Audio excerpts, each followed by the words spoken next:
A fresh digital imaging of the Titanic has provided extraordinary understanding of the vessel's last hours. An intricate three-dimensional mapping of the sunken ship shows that crew members fought to maintain electrical power as the liner went down.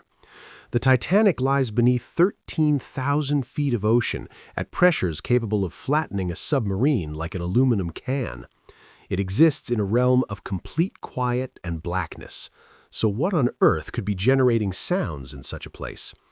A contemporary submersible expedition investigating the wreckage didn't just capture something profoundly unnerving within the vessel, it also documented inexplicable noises resonating from its iron framework. This material has been suppressed because of how disturbing it is, but we're going to disclose what the recording equipment captured and the frightening reality of what's actually occurring to the Titanic. Plunge into an underwater grave.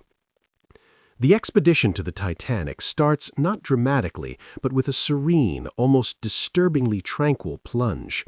A deep ocean submersible, an impressive piece of contemporary technology called Odyssey, dove under the North Atlantic surface, abandoning the realm of illumination and atmosphere above. Inside, a compact, exceptionally trained team readied themselves for an operation that had taken years to organize, to record the most comprehensive imagery of the shipwreck ever captured. This dive was anything but routine.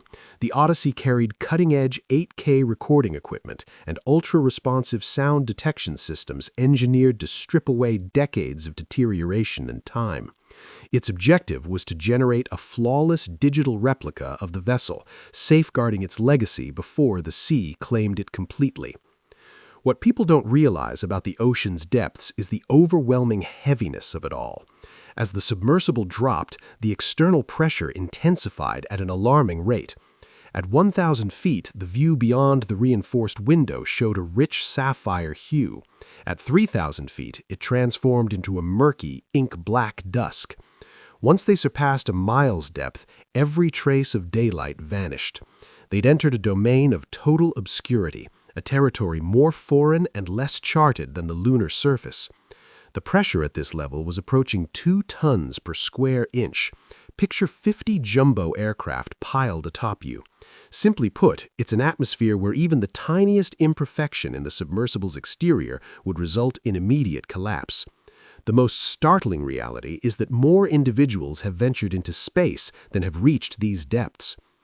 The team remained composed, their preparation guiding them. The descent required over 2 hours, a gradual, calculated drop through the water layers. Within the craft, the sole sounds were the whir of oxygen systems and the measured, businesslike exchanges between the operator and the expedition leader. Then, roughly 90 minutes into the journey, something unexpected disrupted the routine. A subtle ping registered on the external sound monitors. The technician shifted forward, fine-tuning his audio equipment. Initially, he attributed it to marine creatures, perhaps a cetacean's cry warped by the tremendous pressure. But the noise repeated, again and again. It possessed a rhythm, a consistent tap, tap, tap, like metal striking metal. It was faint, but unmistakably present. The team traded nervous looks. They remained thousands of feet above the ocean floor, in complete isolation. Nothing should exist out here except water. The expedition leader contacted the surface vessel. "We're detecting a faint rhythmic audio signal," he communicated, his tone revealing a trace of bewilderment. Above, the surface crew verified their instruments. Everything appeared normal. They had no clarification.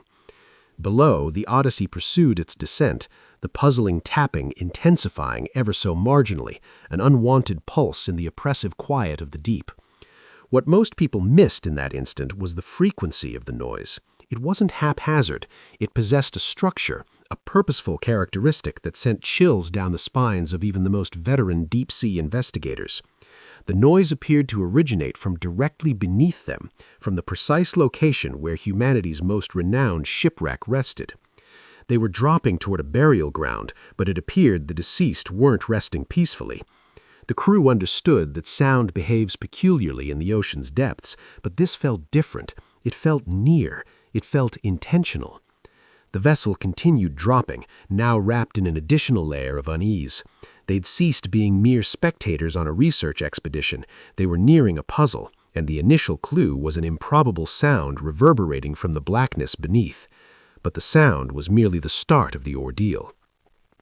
An improbable rupture. After 2.5 hours, the submersible's robust sonar finally rendered an image on the display, an enormous, irregular shape ascending from the seabed. They'd reached their destination. The operator activated the external illumination, and twin beams of intense white light pierced the perpetual darkness, revealing a sight that consistently maintains its capacity to inspire wonder and dread: the Titanic's bow. It materialized from the murk like a specter, its enormous structure blanketed in a century of corrosion and aquatic organisms. Rusticles, looking like rust-colored icicles, dangled from every surface, lending the vessel the look of a dissolving medieval cathedral. It was a hauntingly magnificent and melancholy vision. The Odyssey commenced its examination, its recording devices operating, documenting every feature in remarkable clarity. This is visible throughout the wreckage: the quiet, gaping cavity where the magnificent stairway once existed, the eerie, vacant crane mechanisms that formerly secured rescue boats, the portholes resembling hollow eyes gazing into the void. The Odyssey advanced slowly, its mechanical drone designated Argus separating to investigate the more fragile sections of the wreckage. The rhythmic tapping noise was significantly clearer now, and the monitors verified its source. It originated from within the forward portion of the hull. Countless individuals are fascinated by the notion of spirits on the Titanic, but this wasn't a murmur or a wisp of vapor. This was a tangible, quantifiable sound. The team directed Argus towards the origin, maneuvering through the spectral, deteriorating sophistication of the ship's upper levels. They traversed the captain's quarters and proceeded along the boat deck, the drone's illumination exposing disturbingly intact relics: a solitary boot, an undamaged bottle, fragments of lives interrupted. Then the drone's camera recorded something that rendered the entire command center speechless. It existed in a segment of the officers' accommodations, a zone that, while compromised, was known to be structurally sound. There, on an interior partition separating two quarters, was an irregular opening. It measured about 3 feet across, and the steel around it was curled backward, warped and ripped. But here's the element that defies logic. The most startling reality is that the trajectory of the destruction was irrefutable. The steel was curled outward into the corridor. It appeared as if something had forced its way out from within the quarters. This wasn't destruction from the sinking. That would have compressed it inward. This wasn't deterioration. Rusticles don't puncture solid steel plating. This appeared recent. This appeared violent. The metal around the perimeter was lighter, with less marine accumulation than the adjacent surfaces. Simply put, it's an impossible observation. The crew stared at the screen, their thoughts racing. The tapping noise was most intense here, a distinct metallic resonance that seemed to emanate from the darkness past the rupture. What could exist inside a sealed chamber of the Titanic 100 years later with sufficient force to tear through a steel partition from within? The operator maneuvered the Argus drone nearer, its high-resolution camera focusing on the dark entrance. The rhythmic tapping ceased momentarily. There remained only the sound of the drone's propulsion systems. Then, for merely a split second, something within the opening seemed to move, reflecting the light. It wasn't corrosion or wreckage. It was pale and smooth, and it shifted with horrifying swiftness before vanishing back into the obscurity. The team replayed the recording frame by frame. It was indistinct, an unclear form, but it existed. They'd sought history, but discovered something else, something alive. The disturbing recording generated more mysteries than solutions. The anomaly under examination. The Odyssey's return to the surface was anxious and wordless. The team possessed the recording, the impossible rupture, the inexplicable noise, the momentary pale form. Once aboard the support vessel, the information was promptly examined by a group of marine scientists, technical experts, and historians. The immediate response was, simply put, one of absolute incredulity. What people don't realize is how specialists detest a puzzle they cannot resolve. Their initial response was to locate a rational, conventional clarification. Could accumulated gases from decomposition have triggered a rupture? No, the science didn't justify that magnitude of explosive energy. Could it have been a clandestine, unauthorized salvage mission employing explosives?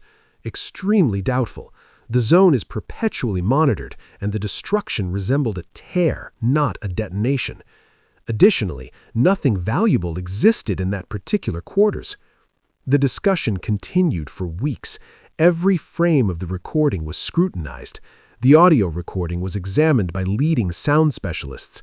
They eliminated the submersible's own disturbances and enhanced the mysterious tapping. The determination was perplexing. The sound wasn't mechanical, nor was it any recognized biological origin.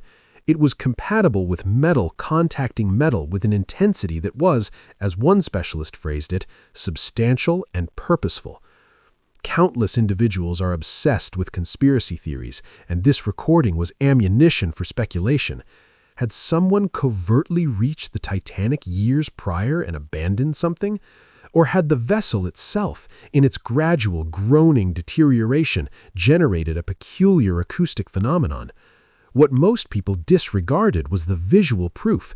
The sound could be contested, but the opening existed, a 3-foot-wide wound opened from the interior outward.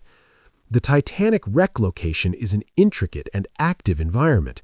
It's being devoured by a distinctive bacteria that produces the rusticles, consuming the hull hundreds of pounds daily.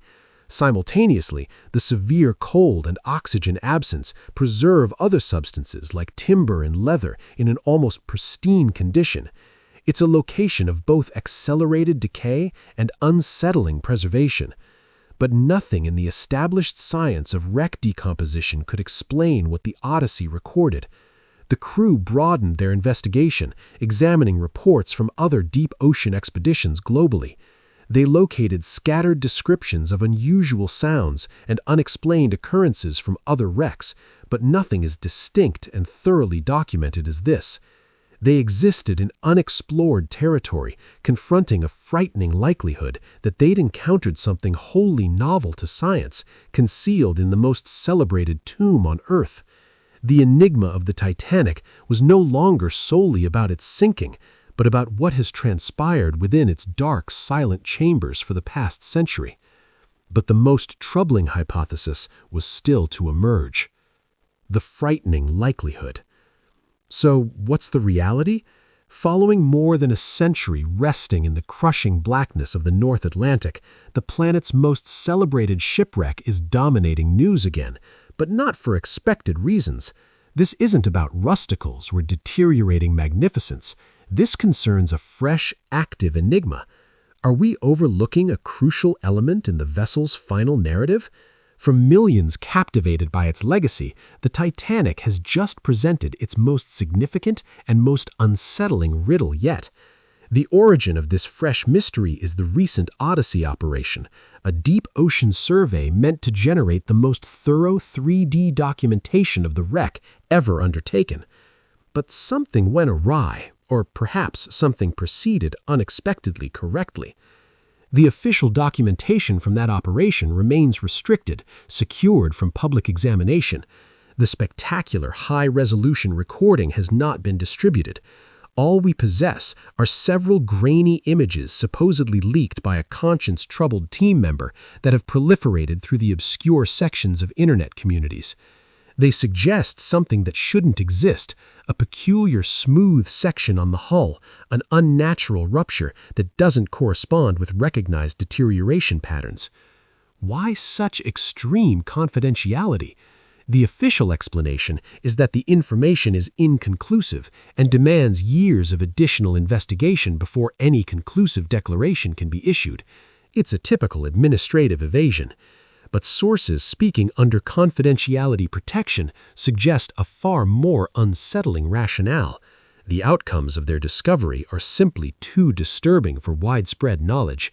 It fundamentally contests our understanding of the deep ocean, a realm we reassure ourselves is a barren, lifeless wasteland. But what if it isn't? What if it's a flourishing, concealed realm with inhabitants we're not equipped to encounter? Let's set this in a practical context. The most shocking and humbling reality is that humanity understands more about the Martian surface and the Moon's far side than we comprehend about our own planet's ocean depths. It remains the final great unexplored territory. For generations, researchers have been amazed by the revelation of peculiar new organisms clustered around hydrothermal openings, creatures that flourish in complete blackness under pressures that would obliterate a submarine, subsisting on a diet of pure chemicals exhaled from the Earth's interior. These are entities that appear extracted from speculative fiction. Enormous tube organisms with red plumes, blind crustaceans scurrying over volcanic rock, and pale fish that traverse a realm devoid of illumination. Could some unknown, undiscovered variety of this deep ocean existence have established the Titanic as its dwelling? Is it conceivable that the pale, smooth form observed in the recording wasn't an optical illusion or a digital glitch, but a glimpse of a massive organism never previously been seen by human eyes? A creature capable of penetrating solid steel, or one that attracted to the gradual metal leaching from the deteriorating wreck? This isn't a supernatural tale. The evidence suggests something far more concrete. The notorious tapping noises documented by earlier expeditions, once dismissed as groaning metal, are being re-examined. The recently revealed rupture is genuine. The question is, what created it? The Titanic's mysteries are far from concluded. What's your theory about what's generating noise within the wreck? Has humanity's greatest maritime catastrophe transformed into a habitat for something unknown? Share your thoughts below, and remember to like and subscribe.